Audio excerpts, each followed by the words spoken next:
Okay, here we are with Q3 kitchen elements. We have tons of wood pieces, new decoupaging things that we're going to be doing, and also our stenciling on the wood, some fun new pieces like this ceramic milk container jug, and new paints. You'll notice this month that, or this quarter, excuse me, that I did not include basic colors like white, ivory, black, tans, browns, green, or not greens, just our neutrals, grays, that kind of stuff, because you guys can supply your own for that. I wanted to provide the accent highlight colors for each of these kits in the quarterly. So choose what paint you would like to use, and we will get started first.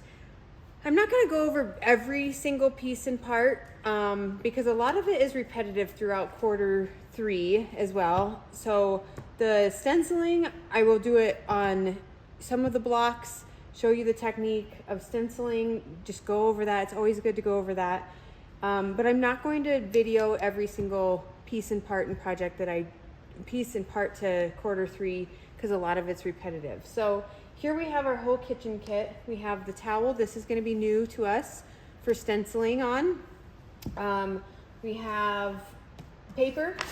It's double-sided, so you can choose what side you want to use if you choose to decoupage on. It's just a fun background for the quotes to be on the front, and then your back of your block to have something on the back.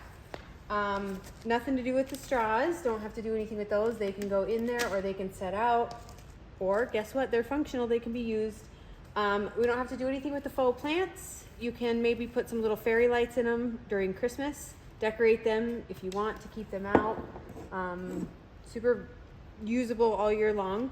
There was string in your Q3 box. This linen string will go for the beads, and you'll use it in several of the other kits as well, so make sure that you have that on hand. You'll want your paint tray from the starter kit box from the monthly kit, or a paper plate that works just fine as well. Don't have to do anything with the Raritan balls. The gnome round will be in one of the 4 kits. You'll get a new one of these each quarter. So you'll paint this guy and he will hold all the gnomes on it. So let's get started first with the stenciling of the towel.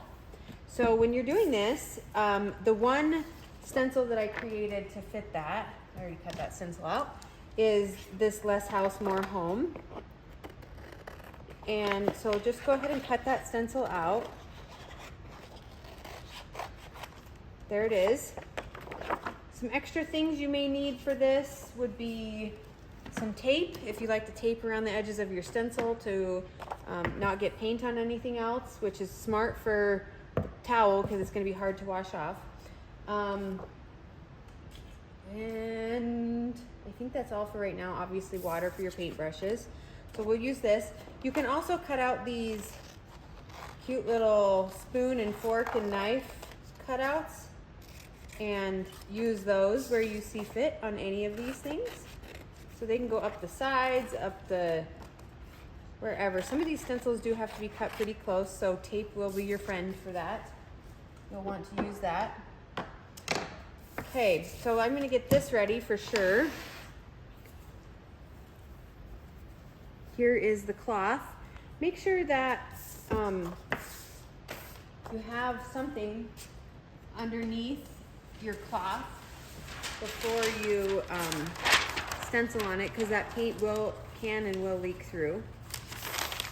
We're just using regular paint, so you know as well as I do that when you get paint on any of your clothing, it never comes out. So I'm going to assume it's never going to come out of this cloth. So there's my cloth. I can see how it was folded. This is the area that I want to focus on and put my stencil on. So I have only one layer. If you double layer it, you might leak through and get paint on there. So take your stencil, mesh stencil, and I'm just gonna go a little bit above that first fold, because I actually like to fold my towels in half here and then fold in thirds. to hang it, so maybe right there. Okay, just stick that down.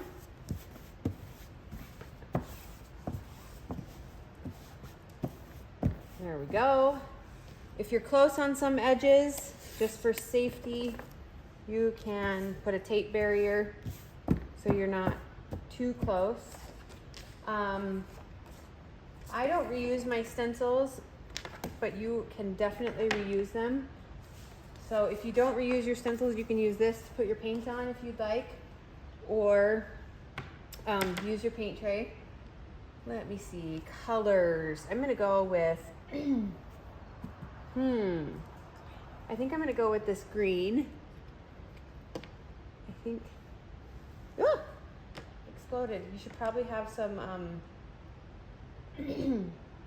paper towels or something, which I don't have out here. Oops. Awesome pigmented color. Let me get some wipes. You see the wipe? Here you go.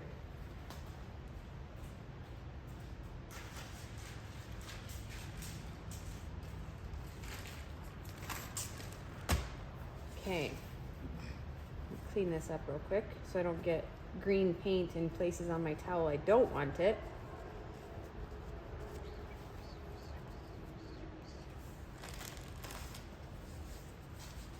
Okay, now I'm going to take just a paintbrush and paint over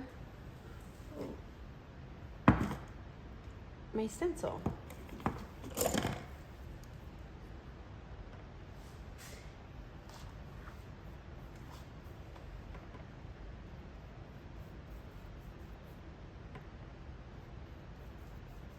Just make sure that you don't see any white spots through the stencil, that it's all fully covered.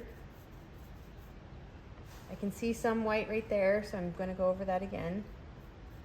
Okay, and I want to check that. So you can pull it up and check it and see how it looks. Okay, looks just fine. I'm not going to stick that part back down because I don't want to wreck the edges, but I didn't pull up anything that I haven't painted yet. So I can keep going. Oh, I should paint those different color. I will do that.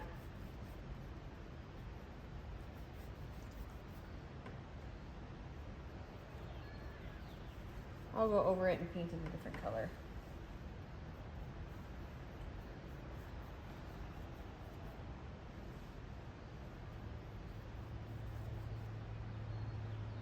See, you guys have time to think about how and what you want to paint yours. I just start going because I just do the videos.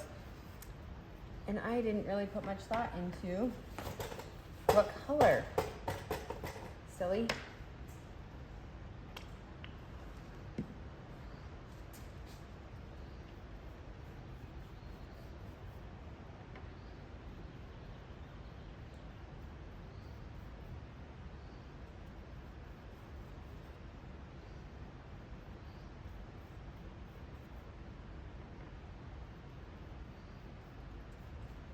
Okay, I'm hoping that this green is contrasty enough against those lines. If not, maybe suggest doing a blue.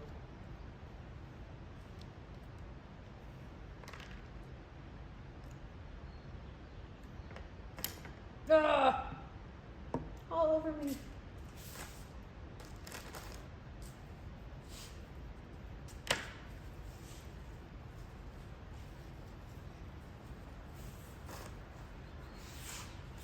Baby wipes are my favorite thing.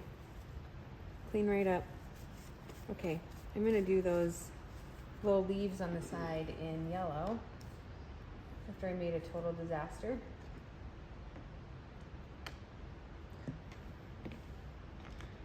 And some might still have a little bit of a green stem. That's okay.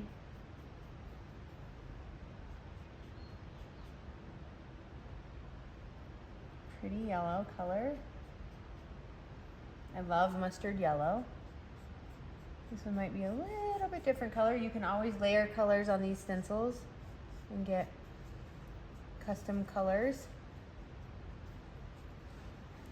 Okay, now just for something or nope, that's all I'm gonna do on this. So I'm gonna pull it. I'm seeing a little bit here that didn't go through, but I think it's still gonna be okay. See how a little bit didn't go through, but I like that look. Less is more. Just like the same. And there you have it.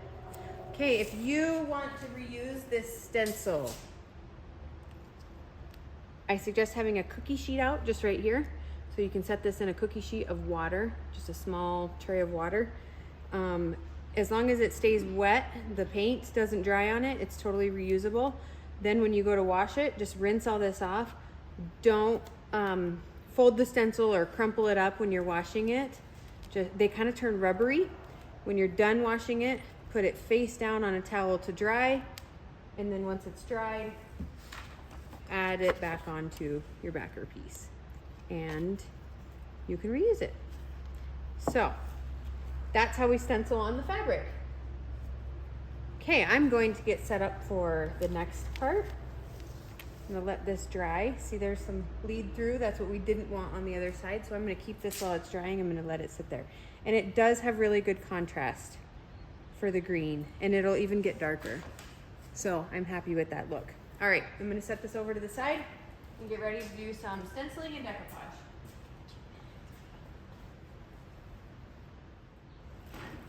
Okay, I'm gonna stick with the yellow and green theme and move on to painting our blocks.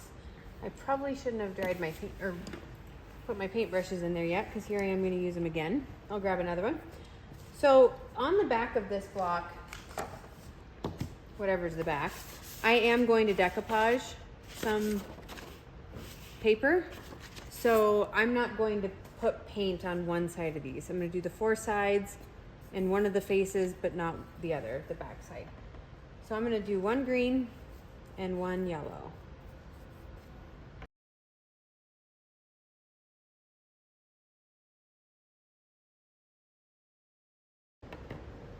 Okay, yellow block is painted.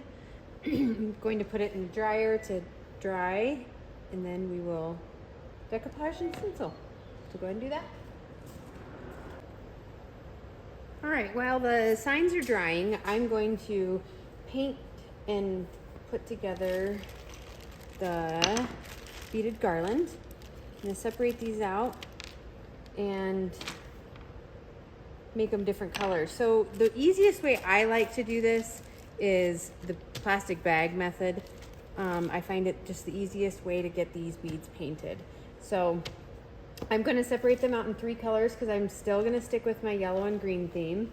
But I want to do majority of them in white and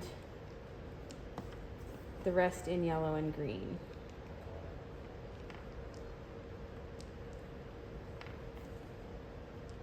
Just as a little accent. So I'm going to do that. 2, 4, 6, 8, 10, 12. So every, all right. Okay, so take your plastic bag and put your beads in there. And there's only 4 of a color. You may not want to do this method because it might just take more paint than worth it. But go ahead and take the plastic bag, put a drip of paint down in there. Make sure, just a drip. Okay. And then seal your bag and roll the balls around in the paint. Okay. Get that paint everywhere. Right there, so you can see that the paint or the bag is pretty well covered. And then dump the beads out. And I like to straighten them up so the hole is on the bottom. Oops, you can't see that. Hang on. Okay, so I dumped them out. They're right there. So I move them just so the hole is on the bottom. And the reason being, if they stick to the paper at all, you won't see, once you pull them off, if they stick to the paper. You can use parchment paper, you can use, anything that it won't stick to, but if you're just using paper, and it sticks to it. Once you peel these off, if there's a tiny bit of paper, you can sand that, and these beads go hole to hole, so you won't see that part anyways. So I'll set those out, let them dry, and go ahead and do the next color. Let's see, I had 4. This bag is then garbage, but at least you reused it once. I'm gonna do 4 greens. Same thing, put them in the bag. A drip of paint. That was a lot, oops. And roll them around. If you want to do, they are pretty well covered. Trying to find something little enough to fit in here and show you up close. This is what the coverage looks like. So they are pretty well covered. If you don't like this coverage and you want more, let these dry, save your bag, and put more paint and do a second coat, same way. Super simple way to paint these beads though, I think. I know there's been lots of different methods on the VIP group suggested, but this is my favorite way to do it. So I'm gonna dump them out. Just rotate them around and make sure they're not sticking to one another too. That's it. Okay, green is done. And then these are gonna be my white. And I gotta paint my little scoop white too.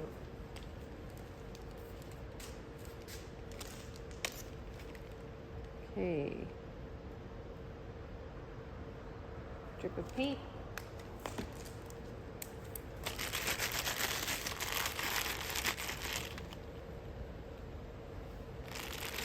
Mix them all up.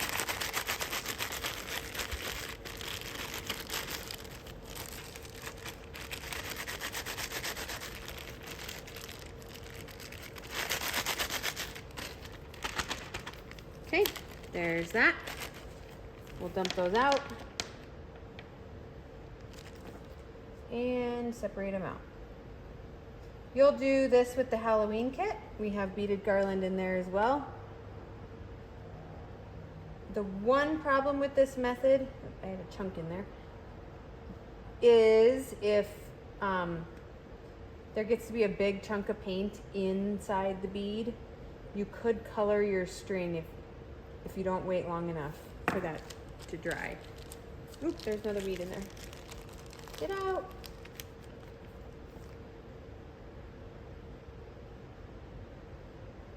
Okay. Beads are painted. Fast, simple.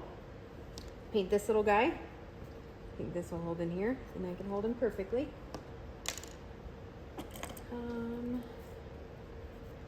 Man, I'm just going through paintbrushes like crazy. There's my white. My little kitchen scoop.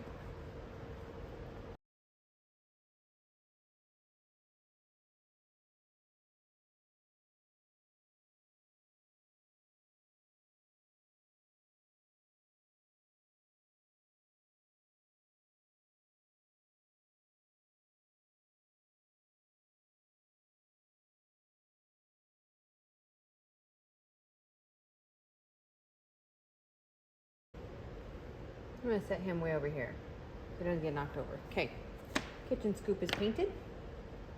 Next, let's see, probably,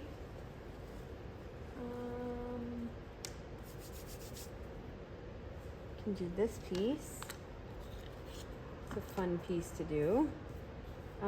Probably gonna do this in white, classic, always, and this in green.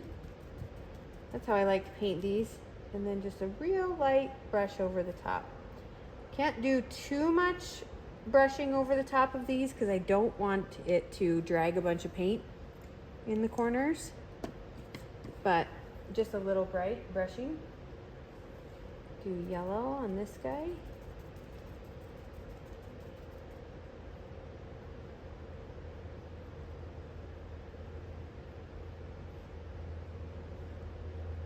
There we go. Okay, and gather, I'm gonna do in maybe a brown. How about that? Using bark from the original paint colors. Should be enough. I like to dab. Bark gives us a nice antique finish because they're antiquing paints, so they're not as pigmented, so they give us a sheerer look. Go for that stained look. I'm liking that. Just light brushing over to get rid of my blobs. Okay, that's good. Gather's painted. I might save that brown and keep using brown as an accent in there. And now paint my white. All the meanwhile, my signs are still drying over there. I kind of like this dark edge of the laser cut piece, so I'm gonna keep that because I feel like it'll make the cutting board stand out a little bit. And then I think I'm gonna decoupage the back side of it. Something fun.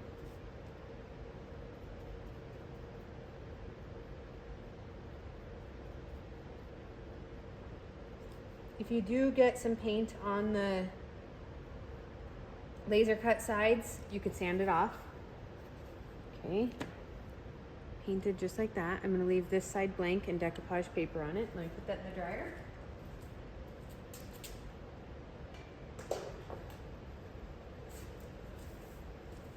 Okay, we have our spoons. Green, yellow, and brown, I guess, huh? And maybe I'll do a halfway stripe on this handle of the spoon.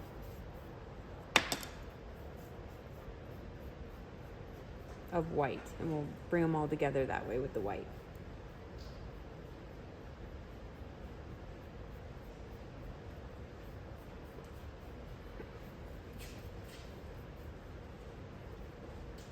I have nails, so if I hold something by my nails, it usually doesn't leave too bad of marks in wet paint. So I can just touch up real quick on those little pieces if it does. Or just drop it completely and paint it on the paper. Liking that look. It's kind of a nice, worn, cute little green look. Okay.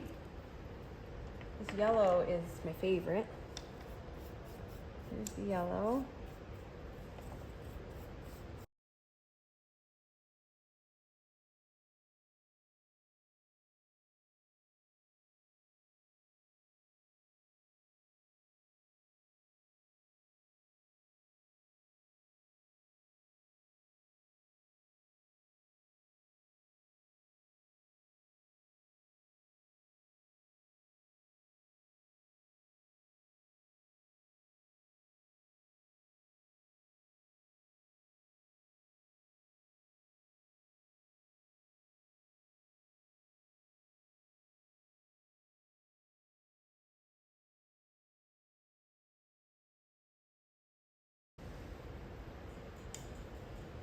Okay, set those up to dry. I have this. So mine looks funky. This is too big. I don't have the size you guys have. So I'm still gonna decoupage on it, and then I'm actually going to, we'll jigsaw and cut around it. But mine's too big, so don't worry about my sizes of this thing. He's a little too big. I'm gonna move this out of the way very carefully.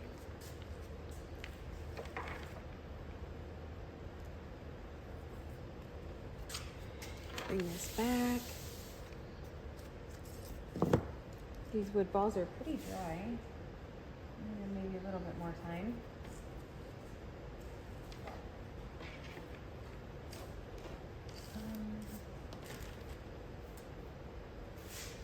Okay. I think I'll just do this in white. Sometimes with these thicker wood blocks, there's a little bit of wood grain from the cutting process. and it works really well to sand that off first. So get that smoother. And it's mainly just around the edges. I'm gonna sand over behind me off the table so I don't get my surface all dirty.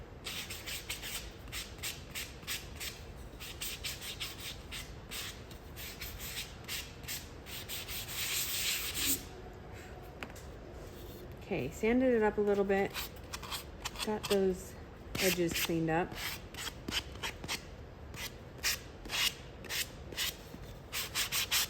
Okay. And I'm gonna paint this guy white.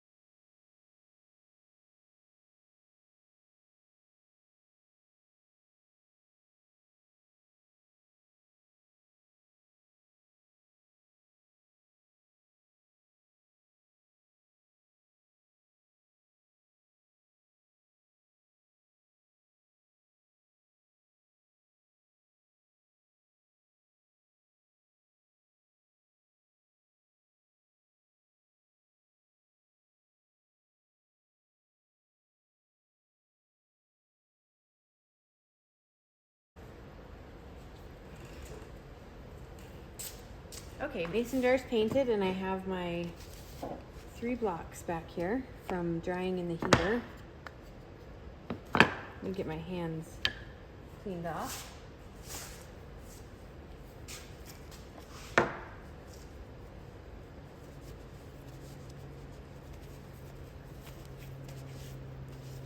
Okay, set this stencil to the side, but I will be using these guys.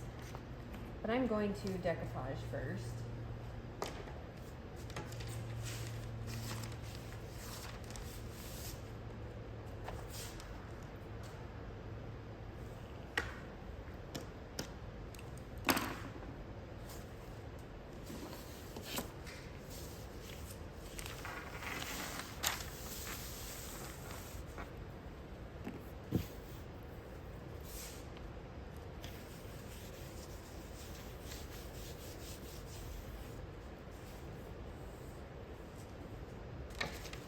Okay, now just to decide what colors I want on the back side of the blocks.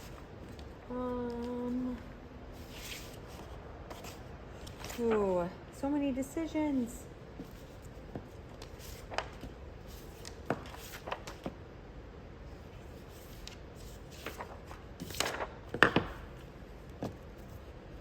Okay, I know I'm gonna do that on the yellow. So I'm gonna pick a spot that I like. I like these mason jar pictures in this one, so I'm gonna use that part for my block. So just set your block on there. An X-Acto knife is really handy if you don't have an X-Acto knife. Sorry, I can't provide these for you.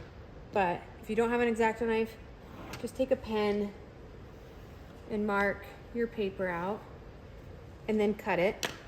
Does not have to be perfect. If you have an X-Acto knife, you can just cut it instead of marking it. 1,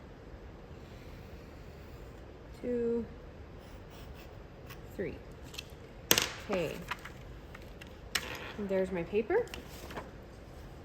Decoupaging is super easy. You should not be intimidated by it. I love the look of it. It's going to give us a second side on this. It's fun. Sand just a little bit if there's any bulges of paint or any weird things. Sanding is important in a lot of these steps. Okay, so that's nice and smooth. This is the side I want to use. Okay, take your glue that came in the kit. Mine is not the glue that came in my kit, and these tops are plugged of mine, but we'll make do. Put some glue down and then spread it. You can either, actually I'm just going to spread it with my finger because it's just easier sometimes to get it spread out better. Going against the edges, not towards, because I don't want to create a puddle of glue on the sides. And I don't want big piles of glue on the block at all. So I got it all spread around. The sides are really important to get covered really well, but then we don't want any big puddles. So then start wiping it off.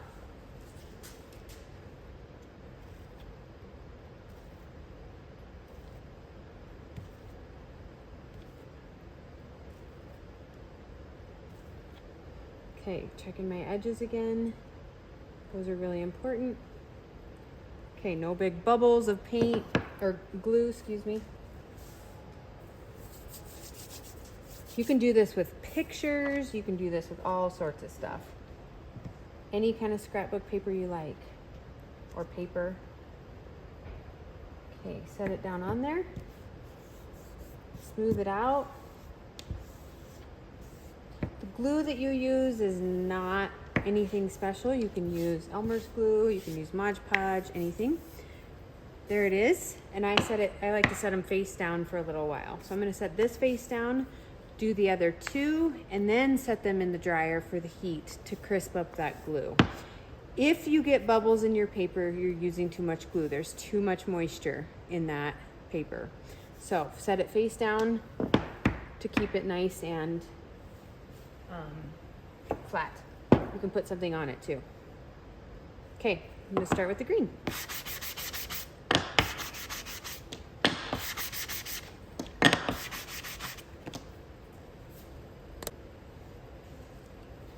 Okay, I have all three sides decoupaged.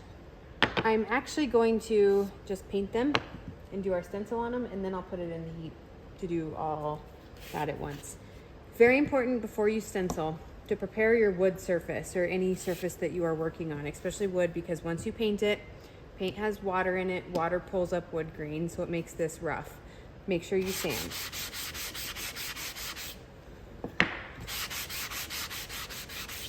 That's all it takes, just a little bit of sanding.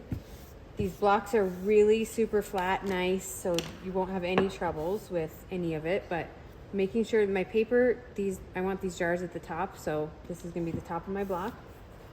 There is 2 4x4 quotes and one of each of the 4x6 and 4x5.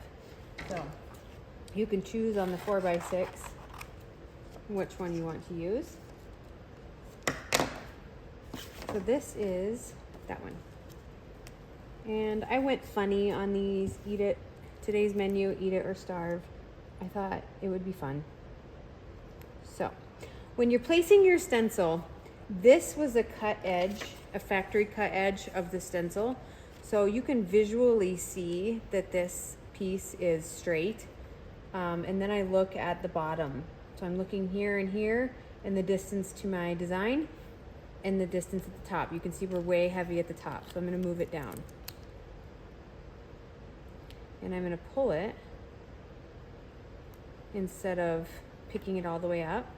Still pretty even over here. It could go this way just a tiny. And then I'm looking here and here to make sure it's the same. Need to go over just a little bit. Okay, now double checking. That's it. All right, press down your stencil really well. Really important part. Okay, if you, again, had to cut the stencil funky and there's some edges that are pretty close, wood is a little bit more forgiving than the fabric would be, but if you want to use tape and get close on some of those, cover those edges up, you can do that. I'm going to use ivory and a couple colors. Another big key to this is little, but don't let the paint dry on the stencil. It'll peel up. It'll stick in the mesh and it will peel up. So you have to kind of work fast. These are small. I'm gonna go ahead and, no, I'm not going to. I'm gonna use a smaller paintbrush. Get my paints back here. And paint this brown.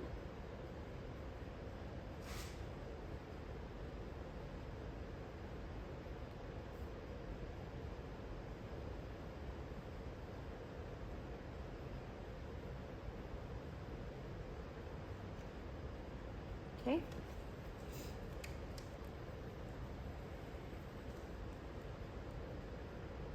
And then I'm going to be really careful and paint some more white in here.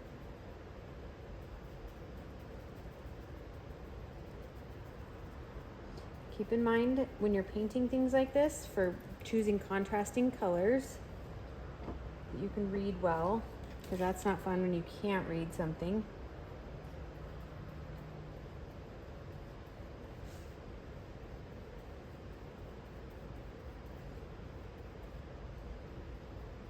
Okay, then I'm going to paint the floral down here green.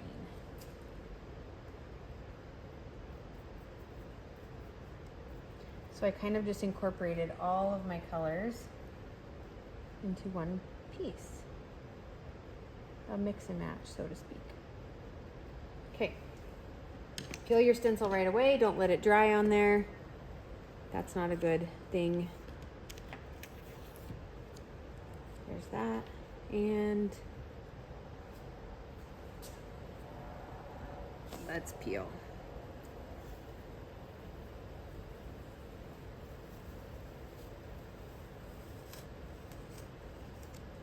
Like magic. There's our stencil. Throw it in the water if you want to paint, if you want it to dry, and reuse it. And here's our wood. We are not done with this yet, so let it dry and we'll get back to this, and I'll finish the decoupaging.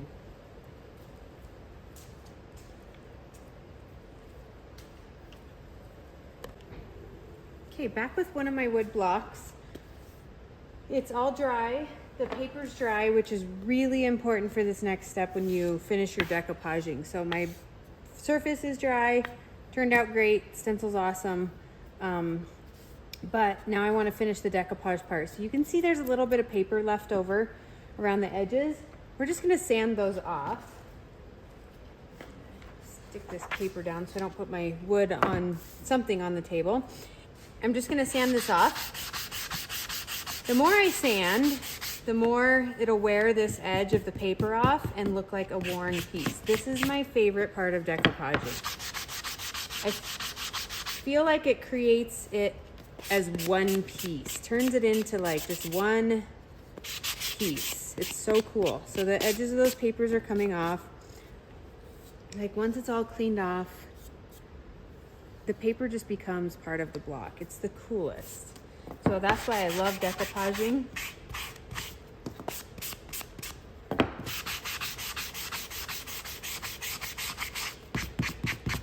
The more you sand, the more the white paper is going to come through, the edges of the wood, all that fun stuff. So I did just sand a little bit of the paper.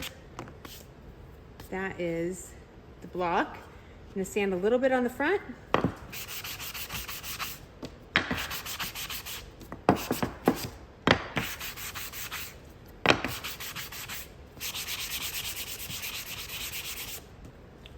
And wipe it off. My trick is to wipe it off on my pants.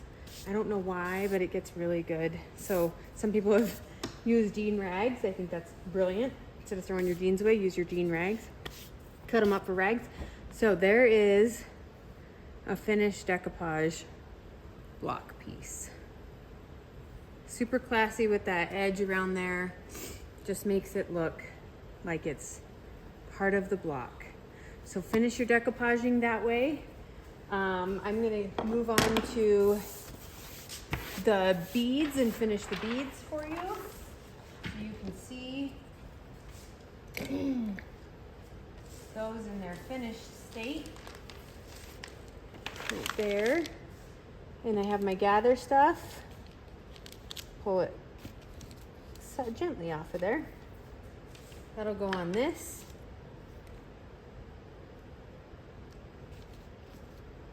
I've got the gnome painted. He's right there. I might dry brush that board a little bit. Actually, I'll do that right now. You can see it. I have not sanded this. This is dry brushing. So I'm going to take a tiny bit of brown. My brown got mixed with my green by accident. Oops. Take a tiny bit of brown. And you can see I'm dabbing off the brush because this is dry brushing. We don't want a ton of paint.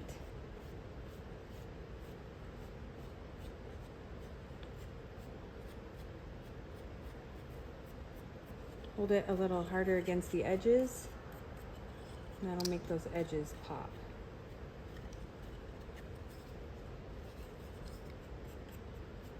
There. Kind of makes it look like a little wood board. So dry brushing, just use a dry brush, not very much paint. That works really well. These brushes dry very quickly when they have very little paint, so get them in water. You can see I got lots in there. But look how much fun that makes that. Super cute. Okay, on to our beads. Going to move them off of paper because I don't want any paint on the string. Okay.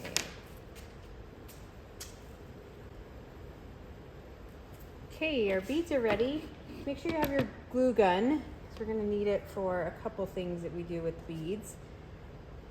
Take and get some string ready to string the beads.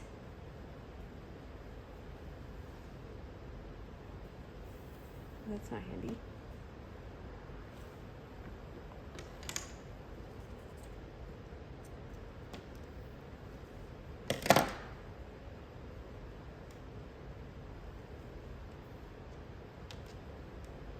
Should be sufficient.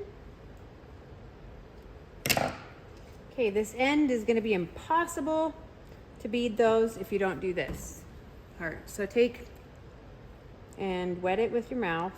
I know, gross. Put a little bit of hot glue, lick your fingers, and roll that. We're gonna make our own hard piece to shove through the beads. Okay. Adding just a little bit more at the end. And now you have your own, I think it's called an aglet. Aglet? Yeah, aglet. Like on a shoelace? It is, it is. Okay, now you have your own piece that will go through. So I'm gonna set these out. I've kind of learned after doing beads for a while that I like to set them out in order and figure out a pattern before I just go. Usually I just go, but I'm gonna do a pattern.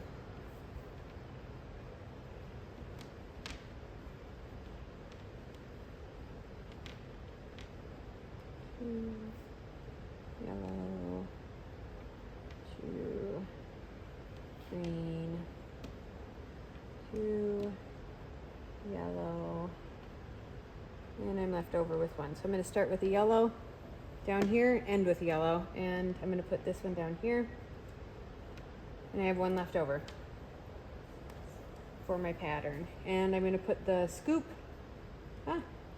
on the end with the white bead. So I'm going to start with this yellow.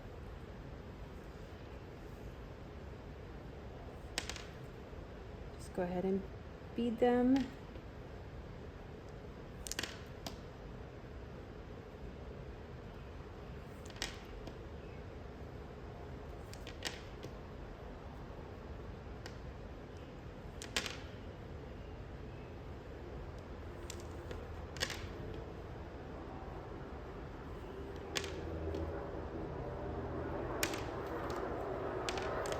Actually, I'm going to start over because I just thought of something I want to do. Let's see, I did white, or yellow, white, white, green, white, white, yellow, white, white. Okay. These colored ones in the middle, I'm going to tie a knot in my string. I need to get some more hot glue on this end.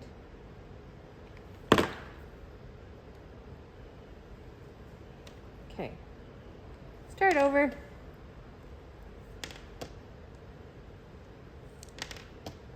Okay, if you do this method, make sure that you just go all the way to the end. Oops.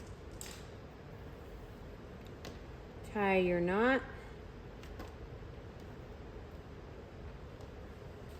And now I have to find my runaway bead. There it is. Woo! Okay, runaway bead. Here it is. I tied a knot. And put this one on. And it just gives it, oh, actually, nope, the knot's not big enough. So I'm not gonna waste my time because I'm not gonna do like 25 knots. No thanks. You can, or you can find something else to put in there as spacers too. Good idea gone bad. Okay.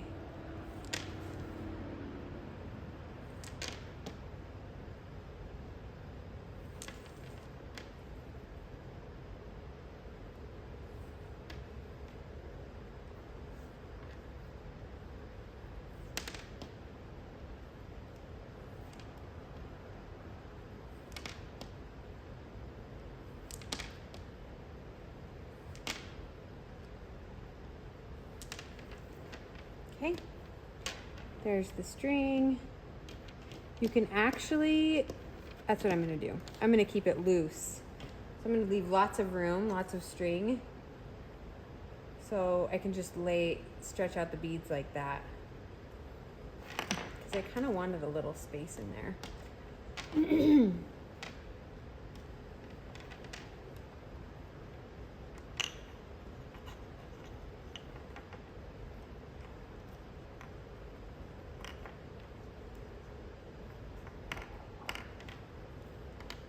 Tying my scoop on there.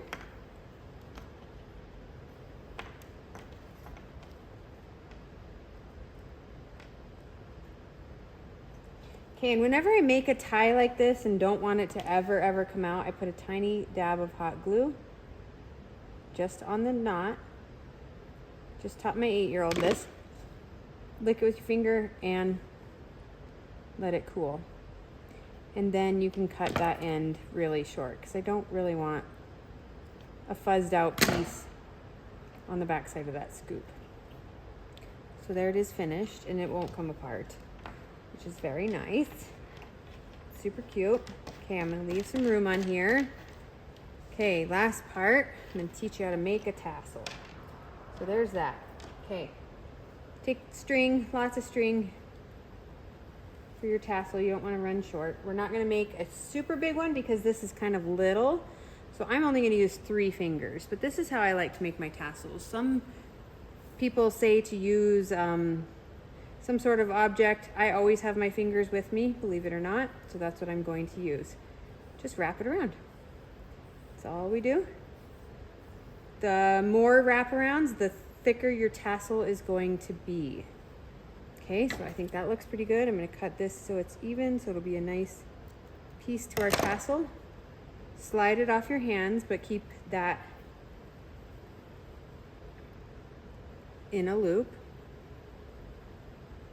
Okay, this is going to be tricky, but I'm going to put this piece, this end piece, through here right away. And then I'm going to take another piece. Actually, no.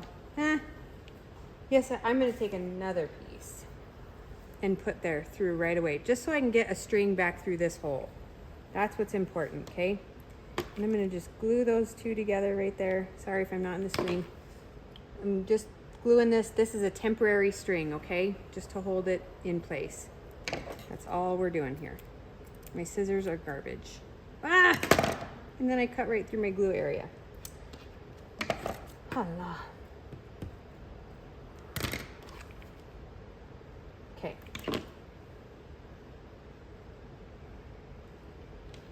Okay, I got my tassel through this temporary string through here. Now I need to wrap a piece. This has glue on it from my egglet.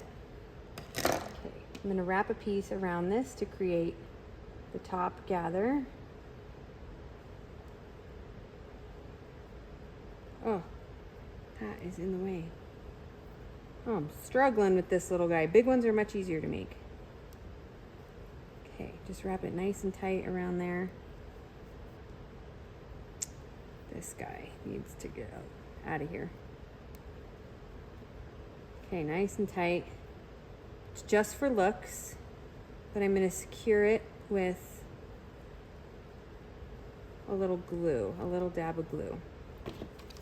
So right in there, I'm going to put some glue. And again, if I ever touch hot glue, I lick my finger. And it flattens it, it makes it clear, it doesn't give you strings.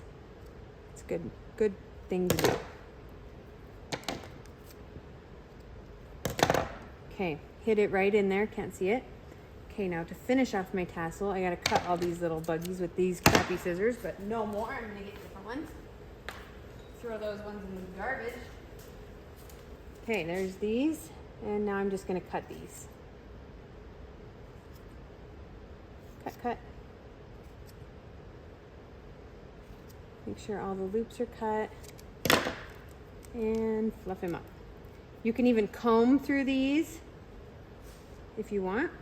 Okay, now I gotta get them on this string. This is why I kept this string in here. So I'm gonna glue these two together.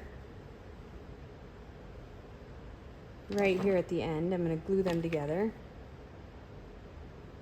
Just temporary, because then I can slide my tassel from the old string, or we hope.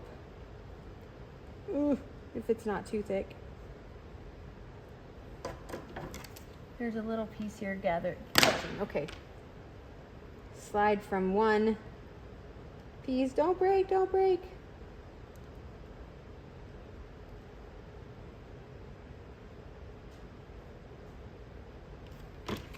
Hang on.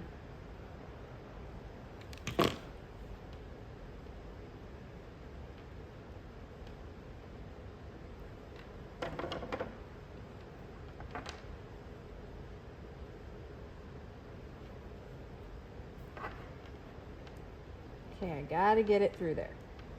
You can also use like a sharp piece to push it through.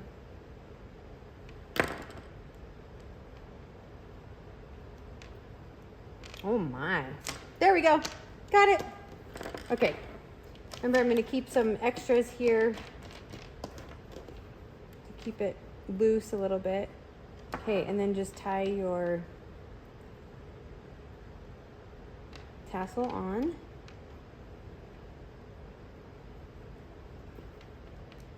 Couple ties.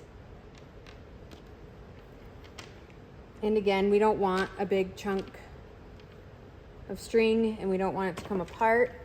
So put a tiny dab of glue in that knot.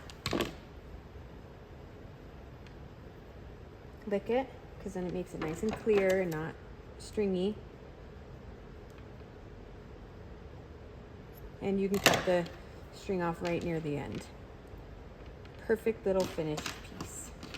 And of course, the one knot I put in there is causing problems. Okay, you'll never notice. There is the tassel. I have an extra bead. Oh, better put that in the water. There's the tassel. Okay, well, I have my hot glue. I got my gnome in his hands and my spoon. Oh, I forgot I was gonna do the spoon in silver. Got a little gray here. We'll just go ahead and get him painted up. I was gonna put some glitter on it, make it like a magic spoon. All gnomes have magic spoons.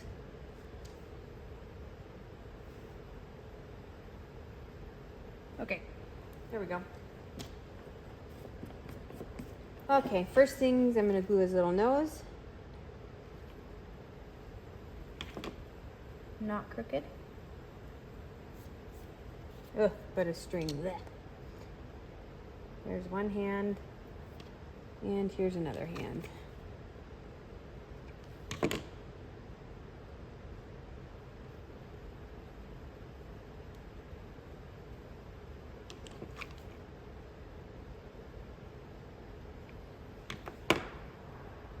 Super cute. I love him. There's our little gnome. I just mixed white and brown right on his beard. Did white and brown. Actually, I used the brown paintbrush that had brown on it. and made it look like fur. Okay, he adds to our little guys. I did put stripes through this. I do see an edge I don't like that's not very clean. Whenever I do have paint edges that aren't very nice and straight, clean them up with an X-Acto knife. Works like a charm.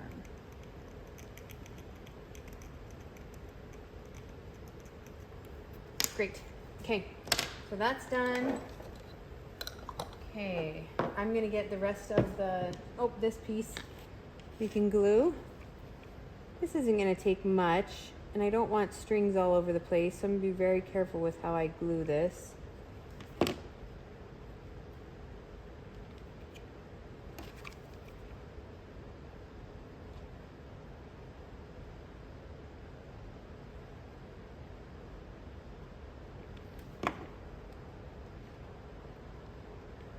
There we go.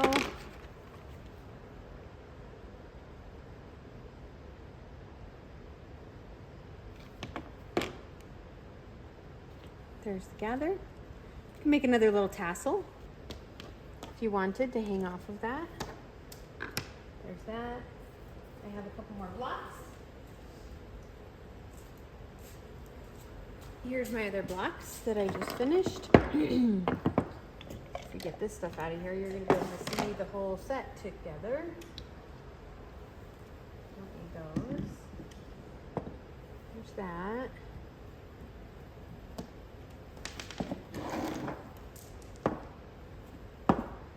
That. Look at that arrangement. So cute. Okay, I still got to sand these off. Part of my favorite techniques in making this decoupage awesome. So let me go ahead and sand those.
Okay, there's the last one.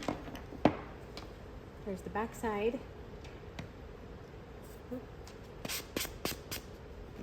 There's the back side of the yellow.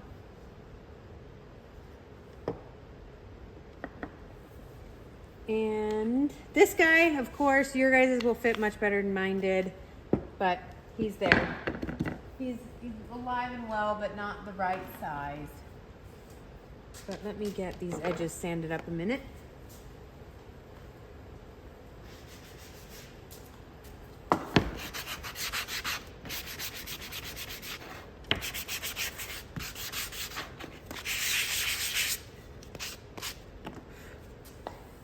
Okay.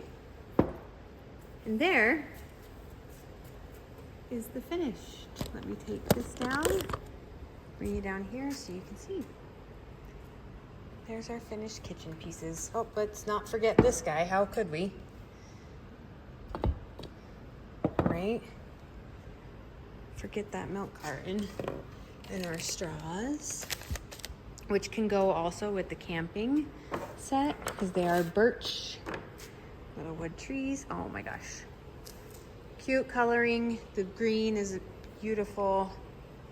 And the yellow, I just love. And there's our little gnome.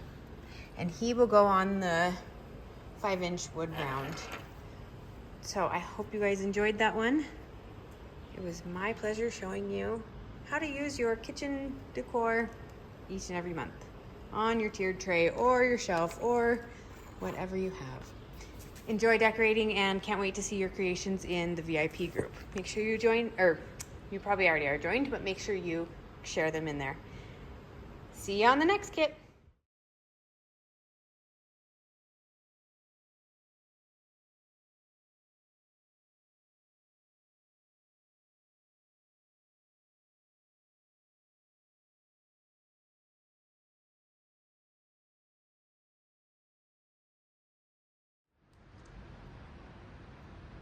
Okay, next we're gonna start the camping theme, and there's not much specialty things to do on these. Again, the stenciling was covered in the kitchen tutorial. Decoupaging with the paper was covered on the kitchen tutorial. There isn't much left or anything different about this kit that I wanted to do. So not much to show in the tutorial, but I will do a couple of the items, and I'm going to decoupage paper onto this sign, and I think put these words in natural wood over that because I love the natural wood look. And it's a camping natural sort of theme outdoors. So keep the neutrally kind of colors in. I'm going to use the blue and the green from the kit, bark from the original kit. So pickle and peak and pickle and bark. Sounds all natural, right? Yeah. And you have lots of options with the papers, some fun things. These can be decoupaged on, definitely, if you want to do that. I will do a tutorial. I will show you how to do that here in a moment. So it can be kind of tricky with these corners, but it can be totally done. Our little camping lanterns are really cute, but I will get started on this and show you a couple things to do. So first I'm gonna,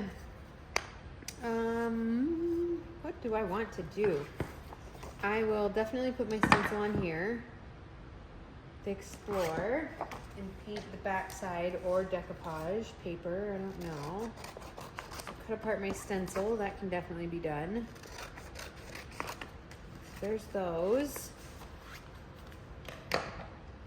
Looks like just a bunch of painting and decoupage and stenciling, so nothing too difficult, but we will get started. I'm gonna paint this. So let me get this cleaned up, ready to paint, and be right back. Okay, I'm ready to decoupage this, and I'm gonna cut out my piece of paper. I wanna use this background. I'm gonna keep the wood natural. If I was to paint, I would have the wood painted before I do this step.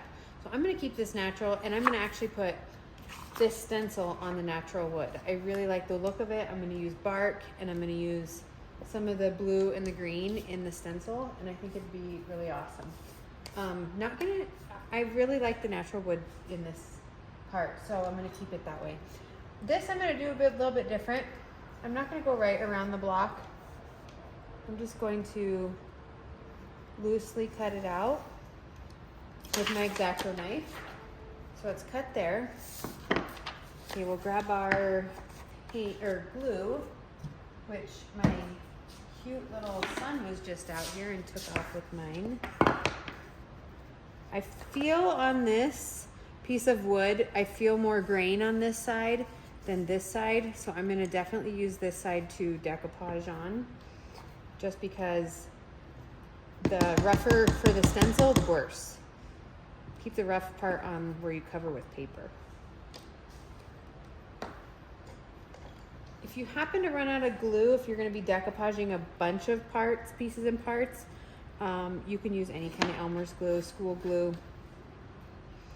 Anything works. Just the most important part is just not having globs on. Like this would be really bad right now with the paper, because the paper will bubble. So we just want to have it smooth and all the way to the edge, because when we do sand off that edges, we got to make sure the edge is glued down well. Okay, and I want this side. I'll stick that right on. Okay, it's on. Again, you can push it down, face down nicely on a flat surface. And then I'm gonna put this in the dryer. But first, before I do that, I'm gonna stencil. Before you stencil, always sand. You get any pieces up of wood that'll create a bump in your stencil. Using my leg to wipe off the piece of wood. That's just my little trick. I don't know why, but clothing works really well. I should have some torn up old clothes, shirts and stuff to put these on, but I don't. Just use my leg, because I always have clothes on, usually. Okay, this stencil, when you're placing it, just kind of keep checking all sides of it to make sure it's placed evenly. Okay, there's the bottom, and then my two sides. Could come a little bit right. So I'm just gently. Okay, press it down nicely. Okay, I still have my mess of paints from the kitchen kit. I will use the same tray. Please don't explode on me. Ah, I'm gonna be smart this time. Maybe. Ah! Did it. They're under pressure. Apparently. Okay, there's some blue. Holy blue. This blue is pretty. It's exactly the color I wanted. I pick all these Pantone colors, name them, everything. So that is the color I was looking for this kit. It'd be really pretty too to use gradients of it and do, oh, I can do yellow sun. Use gradients of it with like a blended down to white, from blue to white. It'd be so pretty. I hope I just made sense and all that. Okay, now I'm gonna pick and choose my brushes wisely because I'm gonna have small areas on here to cover. I'm gonna need some more green. I'm gonna need some more bark. Oh, that's my bark pile. And I'm gonna use some more of the medallion yellow. Here's where I mixed my color for the Gnomes Hands. I took brown, yellow, white, mixed it all together. Makes a nice little tan color. There's my gnome for this one. Okay, outside edge. I think I'm gonna use a gray in this too. I love gray. Gray's my favorite color. My kids are always like, Mom, what's your favorite color? And I'm like, gray. And they're like, that's not a color. I'm like, oh, yes it is. It's a great color. Okay, there's my gray. So I'm going to go all the way around the outside with a gray.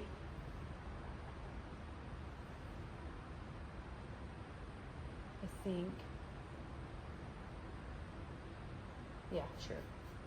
It's not, life or death decisions here. Come on, just make one. Okay, all the way around the outside. Stencil work, don't let your paint dry on your stencil. Smooth surface. Peel it up after it's done. Soak it in water, rinse it out. Put it back on the backing, and you can reuse it. Okay, there's the gray. Let's do green trees, of course, that's easy.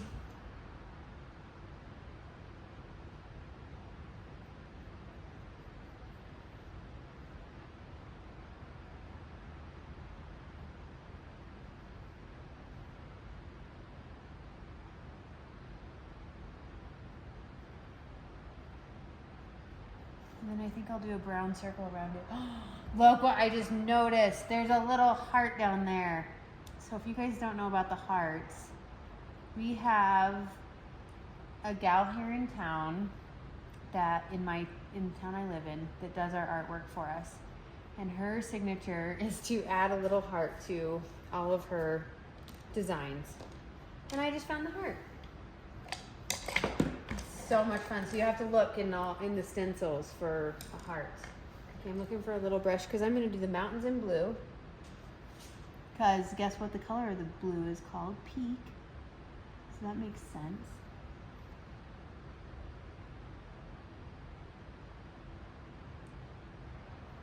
Okay, cool story about this cup too.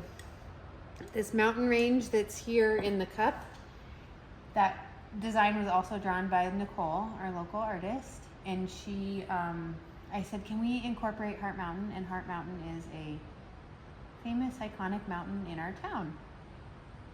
So that is a little piece of Cody, Wyoming, which Cody, Wyoming is kind of well known to be the Wild West.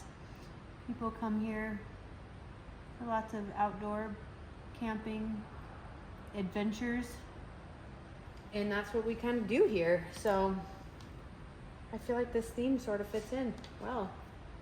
Okay, this is going to be a little difficult with that yellow. I'm going to use yellow in the bigger spots and then that little breakthrough part. I'm going to do it with this little guy brush.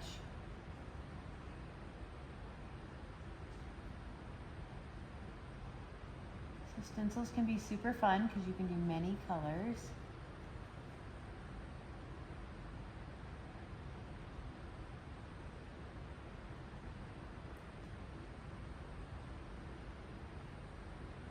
Okay, I'm going to do it sloppily right there and then do the brown better.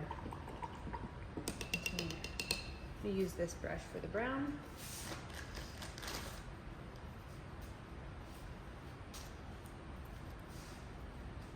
And a brown ring around the outside.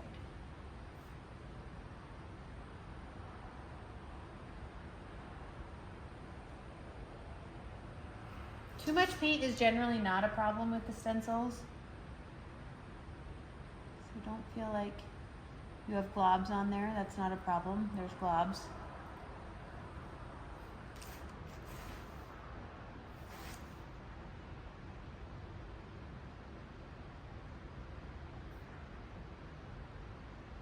Ooh, there might be some dirt in the base of my trees. Darn. Won't that look kind of good? Look, there's a huge glob of paint right there.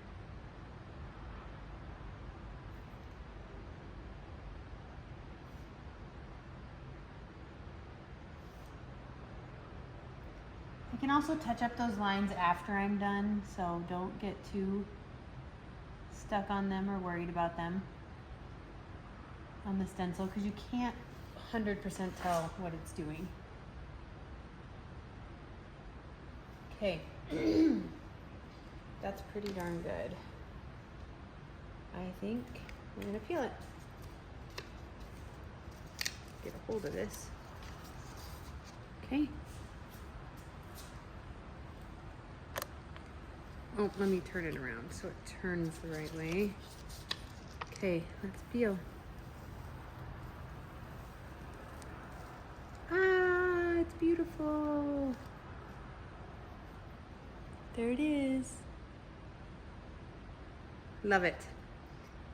Okay, this stencil, if you want to keep it and use it again, put it in water, let it soak off, rub all this paint off. Don't mash them up when you're washing them. Just make them nice and flat, and then put it face down on a towel or a paper towel, let it dry, and then stick this back on the backing and you should be good to go.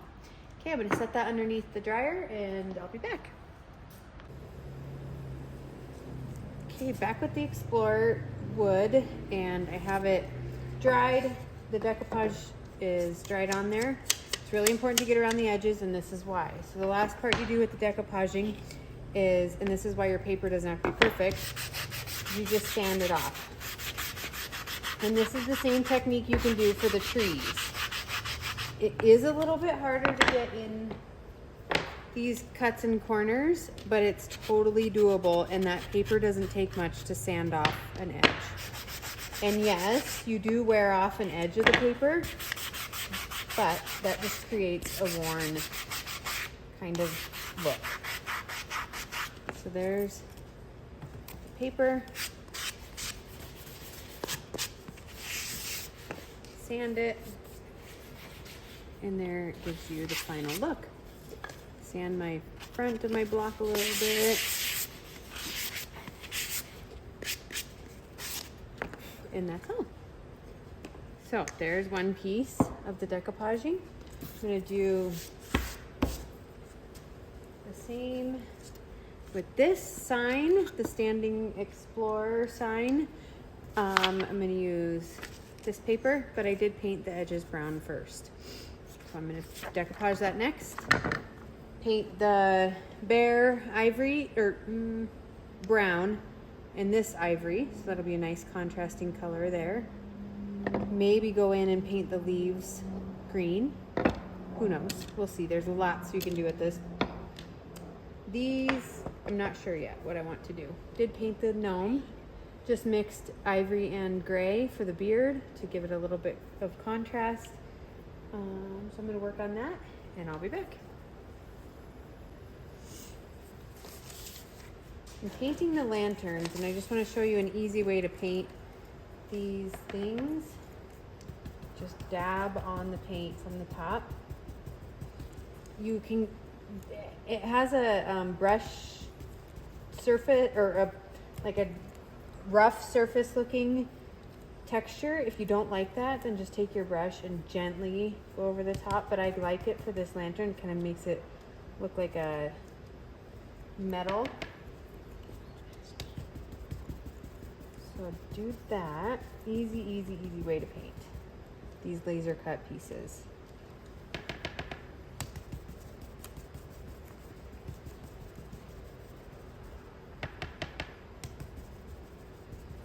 Okay, did that. I did do that on the bear, on his fur, on the brown part, because then it gives it a little bit of a texture. Glued the gnome together, so he's finished. Got my decoupage on the sign. And then I can, oh, when you're doing this, make sure that you look at which one's the bottom because your sign will stand up. So this will tell you the way the rod goes in the back. I'm going to sand this off, paint my bear, and keep going.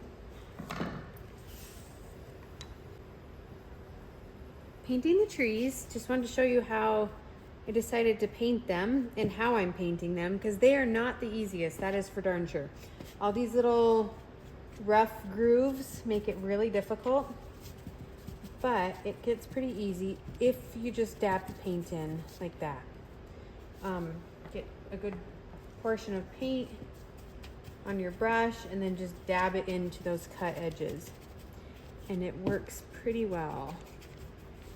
You can hold on to it on the cut rough edge because that won't pull paint off when you actually put your hands on it, when you hold on to those areas. So it is easy to hold on to while you're painting, but it is a little bit of a challenge to get in all the pieces and parts. That's how I'm painting the trees. I decided not to go with the print, no decoupaging anything on it, just because the icons and stuff on the paper, the decoupage paper, it's too big. And so it was just too, like if there's a tiny little campfire on this thing and just pieces of it are showing, it's not going to make any sense of what it is. So fun way to give these trees some life and some texture. Brush, and it looks like the branches. And do the same on the back side.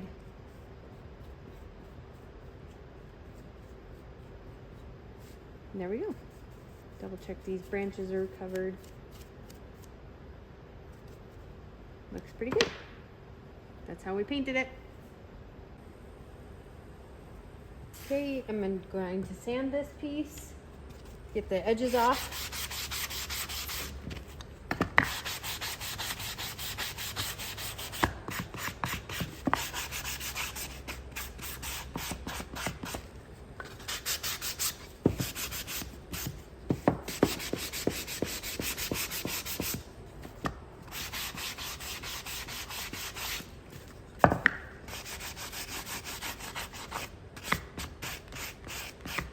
Okay, I'm glad this happened because I want to show you that this is not the end of the world when this happens. My glue was still wet down here and it tore up the paper a little bit, but look, it looks fine, totally fine. And then make the edges a little bit more rough all around. And I like that look. Okay, a little more worn. If you don't like that look and you want your paper to be perfect, then make sure that those edges are really dry. Because if they're not, you will get that. Okay, I'm gonna place the explore words. These are a bunch of little pieces. Uh-oh, a tree fell in the blue. Oops. I have a blue tree.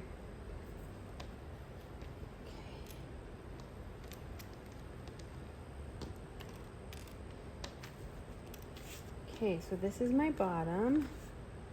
Just hot glue these pieces on. Okay, am I in the video? Hardly. Okay, let me fix. Let me adjust. How about now? Yeah. Adjust that down a little bit. Okay. So there's that. And my blue tree, I think he'll go right there. This part goes up here. Oh.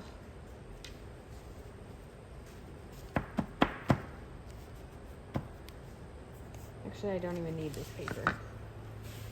Not for right this second. That. This blue tree goes up here, actually. And then that. And that. I'm just laying them out to get a look at them.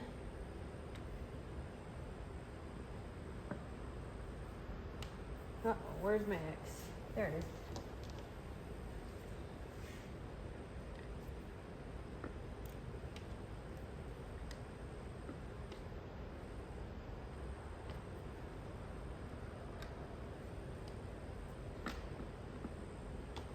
This is why it's important to lay them out, because if I had been gluing, I would have run out of room.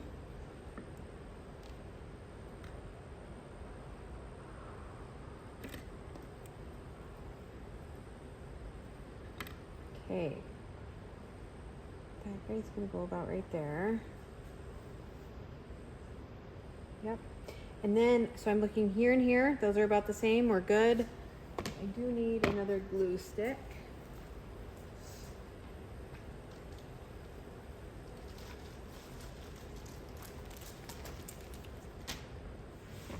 Handy trick, melt the end of your glue stick and then stick it in, and those two pieces will stay together and you won't have a new stick falling out the bottom. Okay, I'm going to glue this piece first, and I'm just going to do some quick gluing because I don't want strings or pieces showing. Okay, I'm going to watch. There we go. I mean, this stuff doesn't have to be really super glued. Okay, I think I'm gonna glue this top piece next. I'm looking at these tops, making sure they're straight. These over here are even.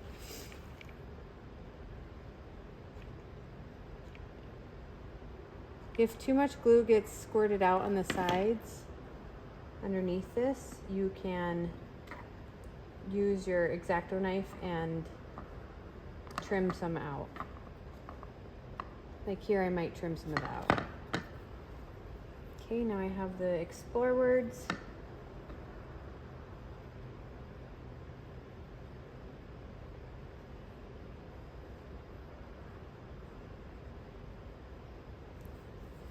Okay, I'm just gonna go piece by piece and center in between, just one little dot.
Okay, turned out.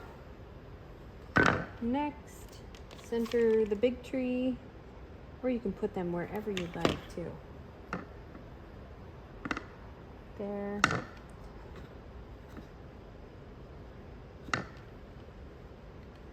Maybe I'll put those two down there. Oh, I kind of like them over there. Let me put them over there.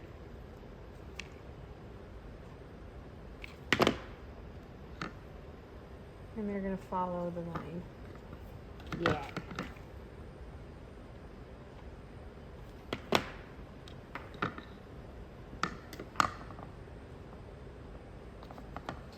Okay, perfect. Here's my little stand. So I can set that up. Get that and that done. Go ahead and place the bear. Same thing. I don't want a bunch of glue strings in the background, but it is important to get multiple pieces glued down on this bear.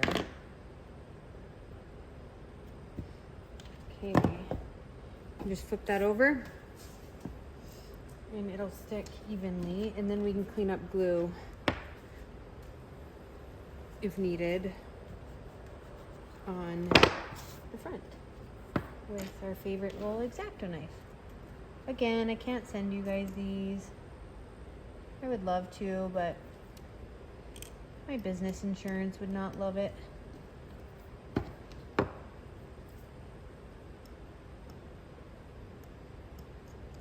Okay. There we go. Here's our bear. Could paint the flowers pink. Like, I don't have patience for that stuff. But it can be so pretty. Could be so pretty. It is pretty already. Don't discount that. Okay, lanterns. Take your linen string. Have plenty of it because you don't know how you will hang these lanterns on your tray. If it'll go around the whole tray, if you're using a tray, just be mindful of that. Good thing, just like wet the string with your mouth. I just licked it, and then make a homemade aglet. Lick your fingers first and then roll it before you touch hot glue. I know I see the same rules over and over. If it's all wonky like mine is, just trim it up with scissors. This just gives you a hard, pointy piece of string. Of course, the 8-year-old child was in here and he took my scissors. Okay. And I'm just going through this like that, and it'll hang like that on each piece. I see I have plenty of string. Oh, let me reach over and get this in, out. I have kids home for summer, so I apologize. They're coming home. They're coming in right now, I can tell. And I just quietly mouthed to them, I'm on video.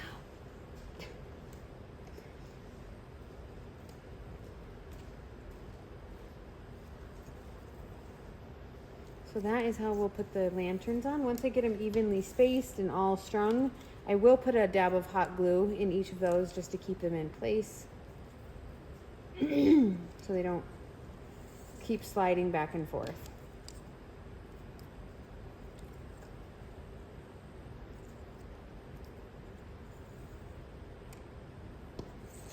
Just like that. Hot glue.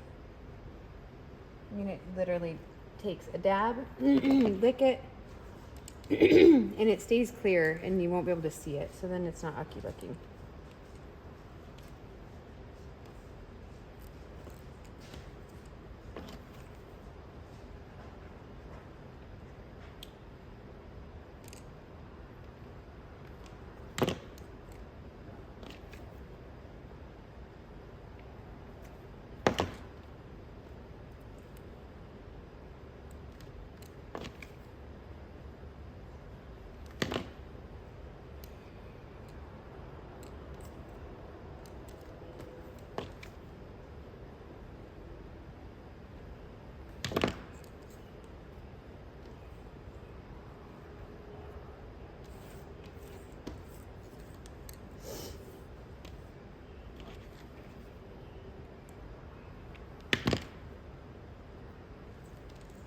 Okay, there's the lantern string. They're all in place. They won't move.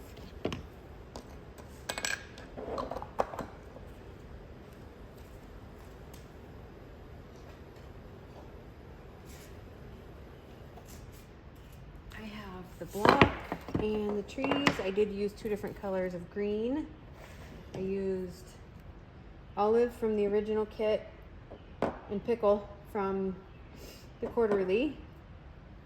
I don't move this stuff back, I need more room. It's cute. Okay, got that. Okay, let's see. These little guys, I'm gonna sand them up a little bit, give the edges a lighter color, and then they're done. The lanterns are done. Okay, I need to put my quote on this guy. To stencil, prepare your wood, make sure that you sand after you paint. Always, always. I've had people go, wait, you sand before you stencil? Absolutely. The flatter, smoother your block can be, the better your stenciling will be.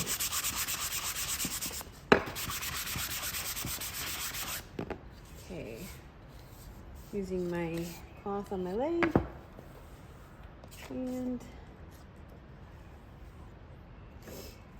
placing the stencil. Again, keep an eye on your factory cut edges. That tells you how straight you are. Here, this is easy because there's a line, pretty darn even. I see through the stencil right there, straight at the top, and I'm good. And I think I kind of want to go, I was going to do the lines a different color, but I don't know about that.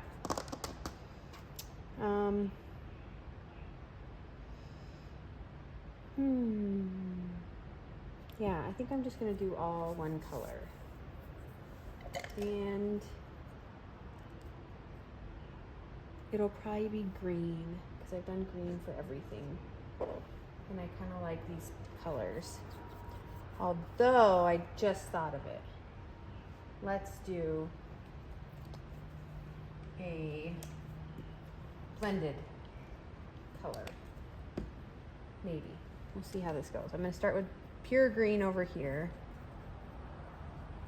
Oh wait, but I have a white block. I can't do that. I can work to darker green. Okay, there's that. Now I'm going to put pickle. This is the green over here. That's too much. And slowly blend them. Bring some of this back to the center.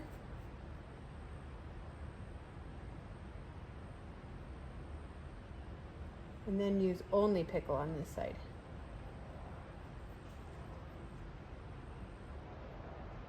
Totally not a professional way of doing a gradient, but it works.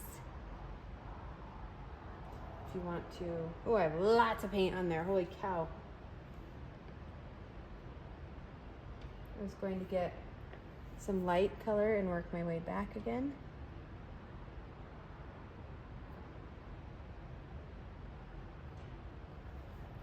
Kind of a pretty little variation, if you can see that in this lighting. Okay, peel it. I'm going to start from the corner and go down. I just love these stencils, they're my favorite. Okay, there is the block. I will probably do some decoupage paper on the back of that. It's too good of a block not to, and I like that one. It's always fun to have the backside covered in something. It just looks good when it's on a tray or shelf. Okay, I'm almost done with this kit. I'm gonna decoupage the back of that. I'm gonna decoupage the back of the bear, because ew, who wants to look at that? And then sand these up, and I will bring you the finished product after this. Figured I should show you this. On your pinecone sprigs, I tore off 2 on the bottom, and I'm just putting them up a little bit higher because I want them to go in that cup. So I just wrapped around 2 pieces or 1 piece on there, hot glued it just so it stays in place. But now I have this fun little guy that can go in my cup. I'll just cut it with wire cutters. Don't want to cut it too short because I can always bend this bottom to fit right and sit in there right. Let me add these. Might be too deep. No, might be okay. Need them filled out a little bit more. So I'm just gonna add these other guys on here. Just to fill in the cup.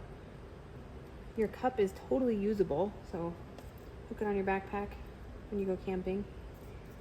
Take a picture, put it in the VIP group. That'd be fun to see. All your guys' adventures. There we go. So there, it created enough filler for the cup. Cute. If by any chance, like this might be a little bit too low and I want it to stick better standing up, you could always cut like a piece of styrofoam to fit in the bottom there.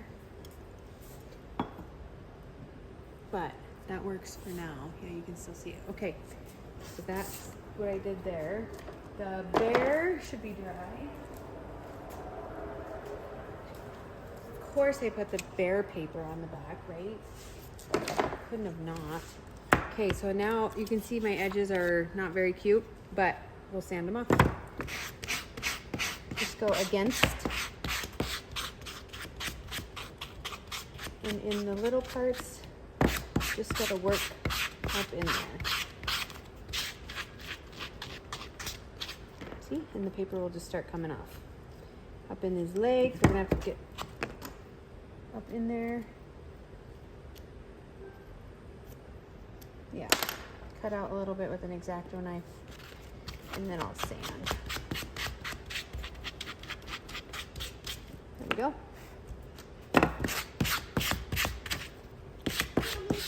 Okay. Hang on, I'm videoing right now. Okay, hang on, I'm videoing right now. Okay. There's that. Oh, I got a whole piece here. I'm gonna go in from this side because I can see.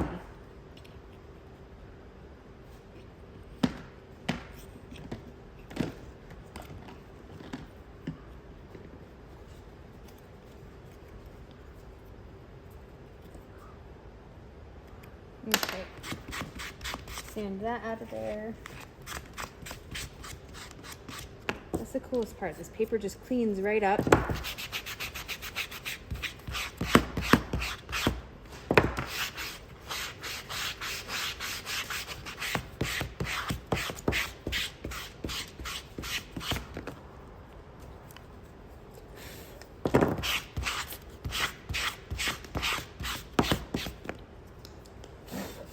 Okay, there's my sanded bear. That looks much better from the back side, if we see it. Okay, and let's see what else. Sorry, I have in the dryer. One more thing. My block. Okay, sand up those edges.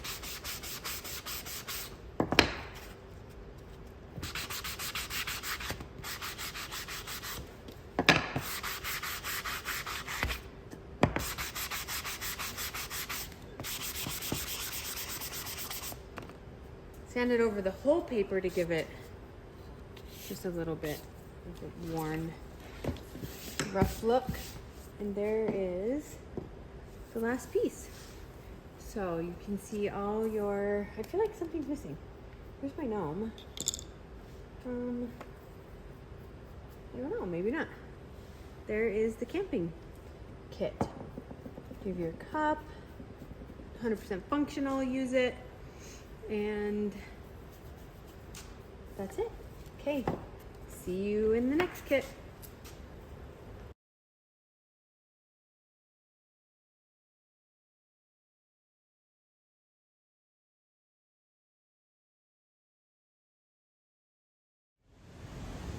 Okay, here we are with Halloween. I wanted to show before I peel these stencils off. But I painted the whole block white, black, painted white over, and then I took just a wet brush of purple and brushed up a little bit to give it a little bit of a gradient. And that's what we get. So if you like that look, that's how that was created. Here's another.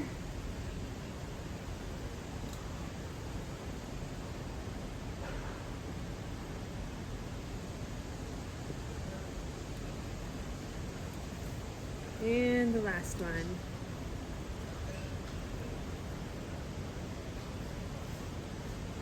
There you go.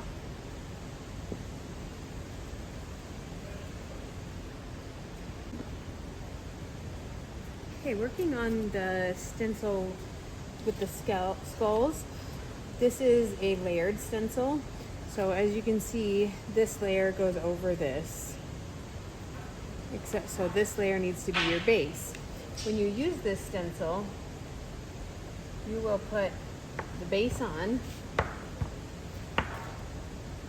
and let it dry. But the real trick is going to be lining this up over the top of these, whatever you paint on this when you're on the next layer. So that's going to be the tricky part, but it's not super difficult. So paint your base coat layer. So I'm going to have skeletons with purple skulls underneath. And then over the top, I'm going to paint a white base top. Not base, I shouldn't say base. I'm going to paint white. If you use these stencils, it's important to use them all at the same time. So there's the purple. Use them all at the same time so you don't have to rinse and wash everything over and over. So yes, your hand gets dirty when you're mashing this down, but that's okay. So paint this on. If you want to use different colors, you're going to have to wash the stencil in between.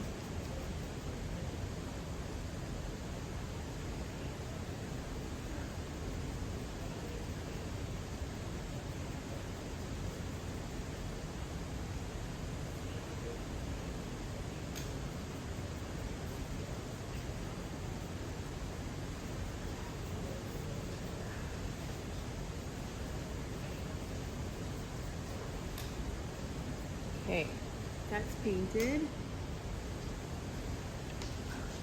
Fill it up. There's that. It looks good just like that too. Okay, I'm gonna put this in. And one more.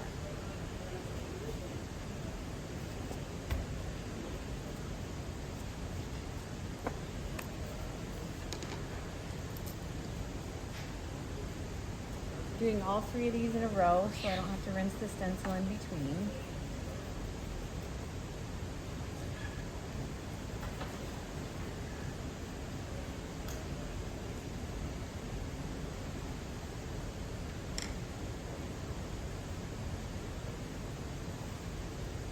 There's the last one. Okay, I think I guess I'll do this little guy too. I don't know how well it'll show up, but we'll try it. So I'm mashing that down just like that on the stencil, not going back and forth. I don't want to get anything underneath the stencil before it's pressed down.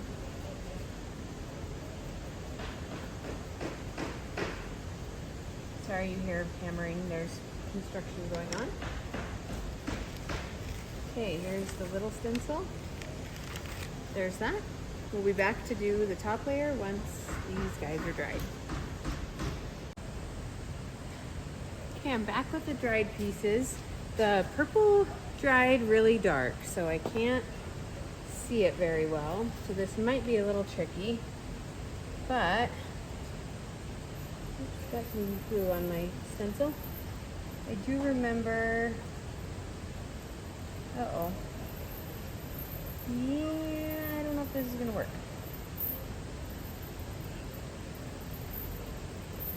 I was trying to remember how I put this stencil on.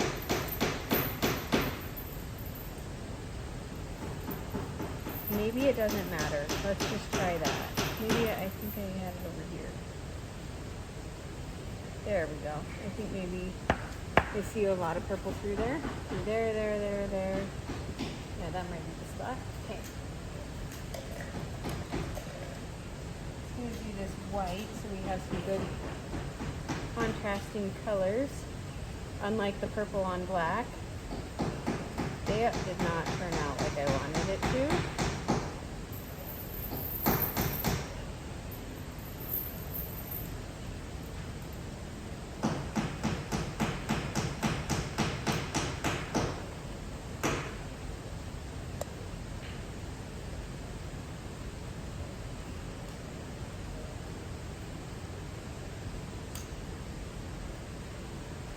Okay, there's the white on there. Let's see.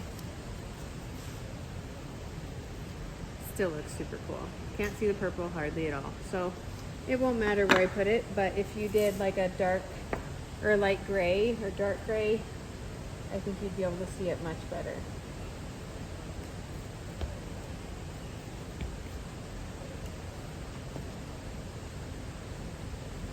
This one, I just like the skeleton.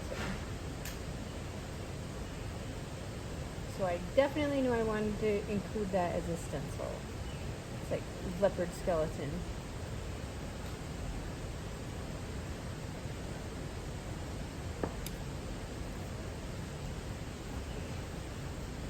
There's the other side.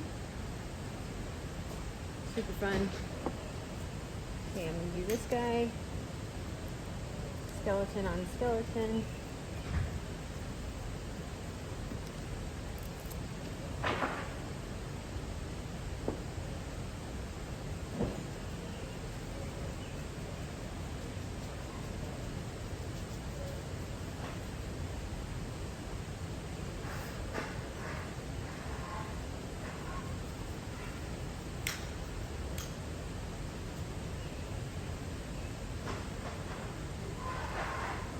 If you don't fill the stencil completely with, or the mesh parts with paint, it kind of creates an already worn look, so it looks kind of cool.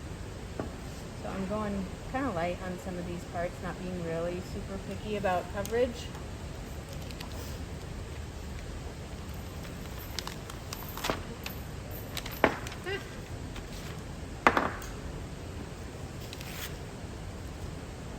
See?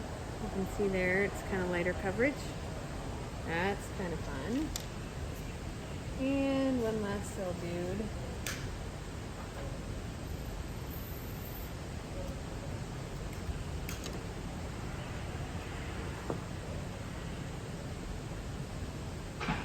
Just gives it some texture, something fun.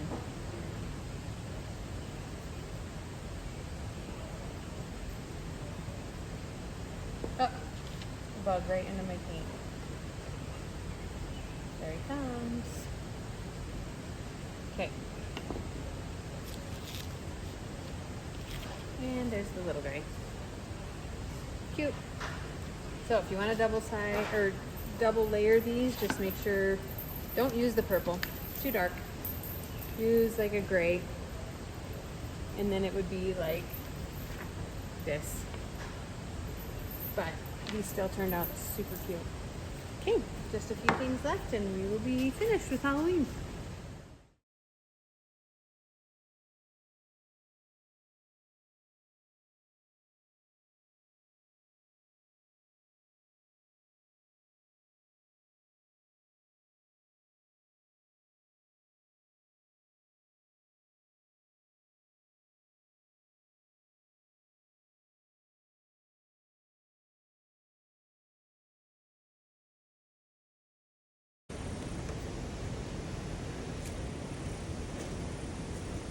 Working on the fall here, and I want to show you something that I of course remember during the forgot during my painting process, but thought about during the design process. This truck only fits on the tag on the back side if the back is towards the top of the tag. So you need to place your truck on the tag this way, and then obviously you don't want this to be upside down.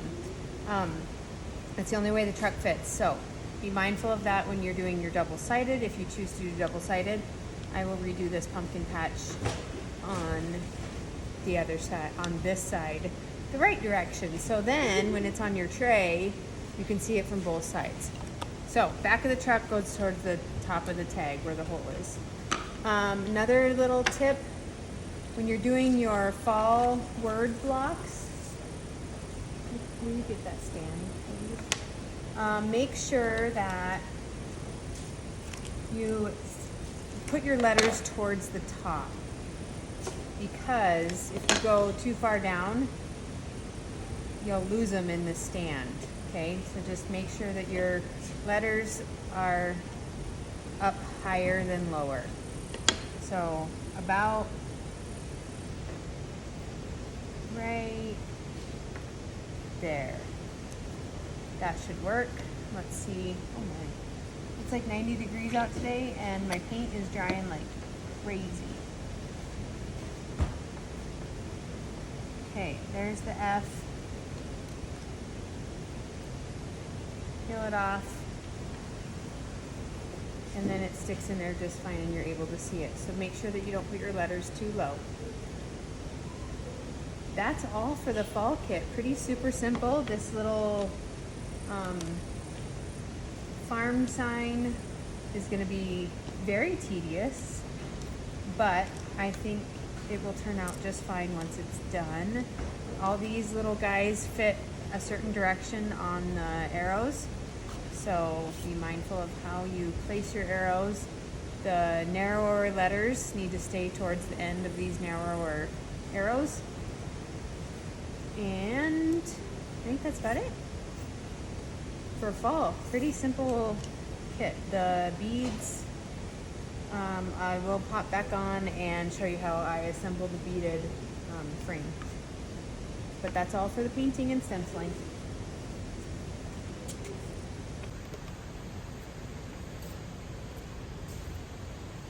For the fall beaded wreath, the standing beaded wreath, make sure you have your wood balls already pre-painted. The way I like to do this, I did it earlier on in the video for the kitchen kit. Put them in plastic bags, strip some paint in, roll it around, dump the balls out onto a piece of paper and let them dry. That's how I like to paint the wood balls. But once they're painted, just go ahead and feed them on the wire. They will not cover or fill in the whole wire, but that's where our little floral piece comes in that will do the rest of it for us.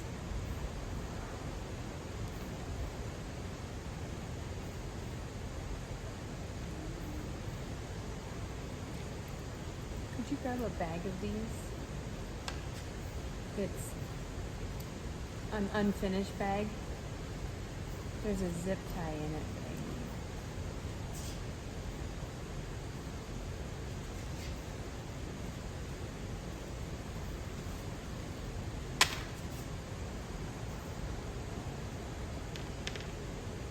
Oh, and there are 2 floral things.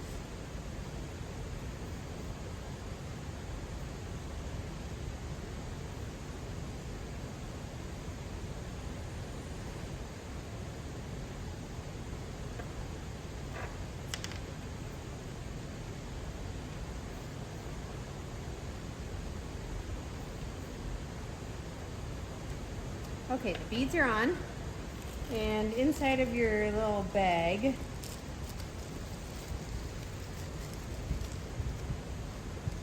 you'll find a zip tie. That's where this comes in handy in tying this piece together. So, get that straightened up as even as you can, the metal pieces. That will help you when it goes to put it in there. Tighten up the zip tie.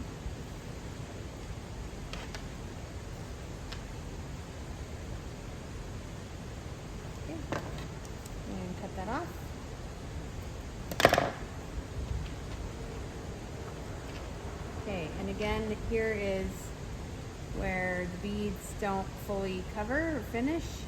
So, to make it easy and not always have those slip down, take your hot glue gun and put some hot glue in there. That'll basically glue the bead to the wire.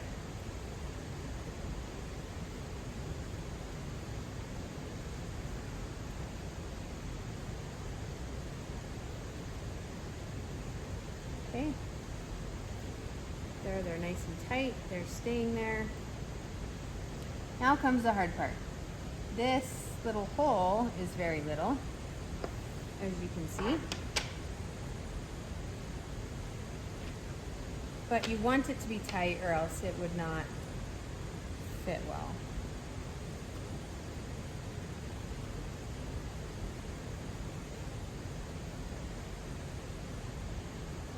You may wrap one wire around the other so one's longer and then just stick one of the wires in.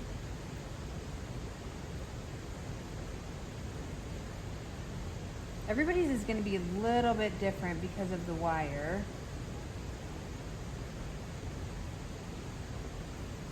And how it's bent.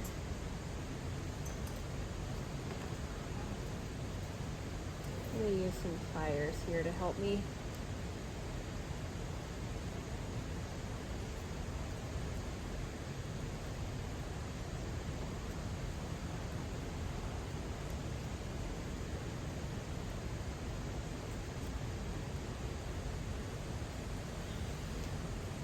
Oh, I can't get it.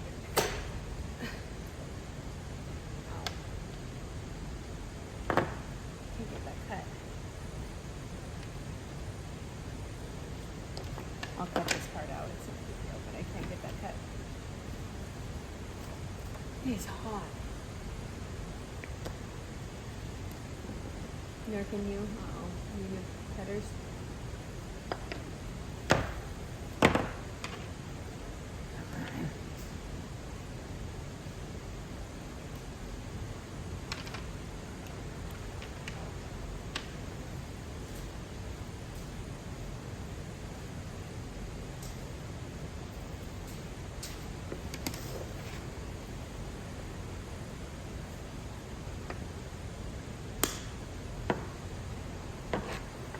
Okay, I'm gonna put this piece in and then I'm gonna hot glue it. I'm actually gonna put some hot glue in that hole and put this down there and put some more. And hold it in place until it's dry.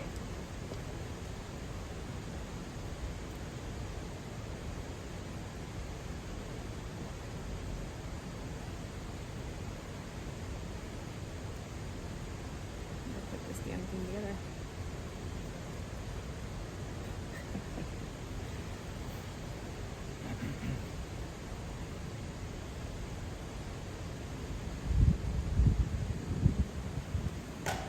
Taking risks.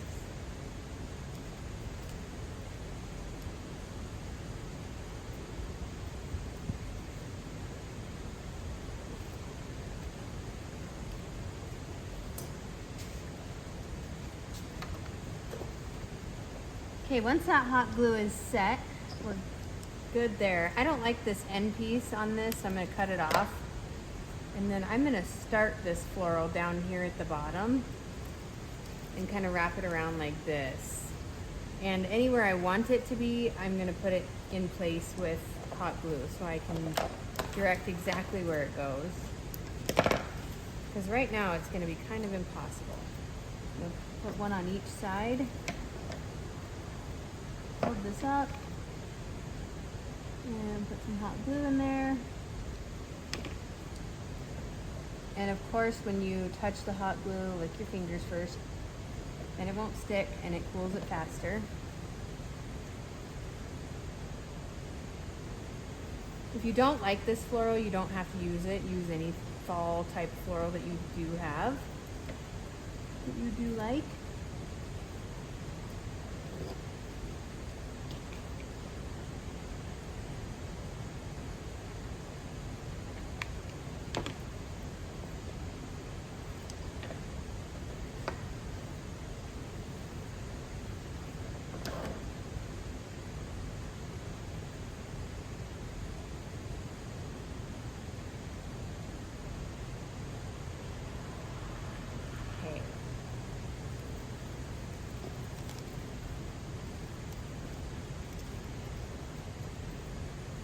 You may not have to use any glue, but I just want to make sure those pieces and parts are kind of covered up.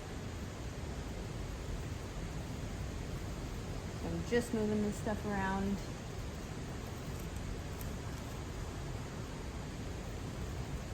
Wrapping it. Put a tad bit of glue right there.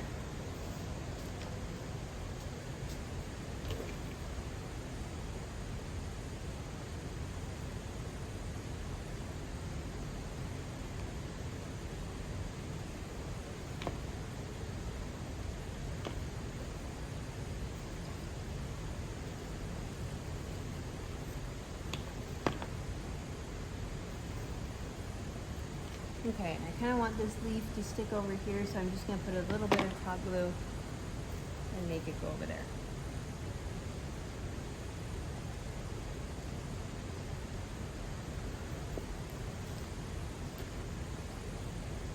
Okay, there it is finished. Like I said, everybody's is going to be a little bit different because the wire is going to do different things and all of the above. So just work with yours. There's no, it's definitely a one-of-a-kind piece for sure. So there's that piece. If you want, you can take some more wire of your own, and this Hello Fall can go back in the back here if you like that, or you can just keep it separate. Just up to you how you want to use it. And I think I'm going to dry brush the base just a tiny bit with brown, just to give it a little bit of a wood look.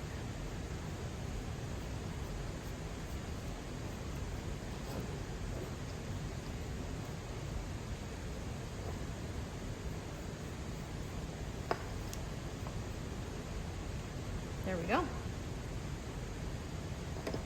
Added just a differentiation from the top.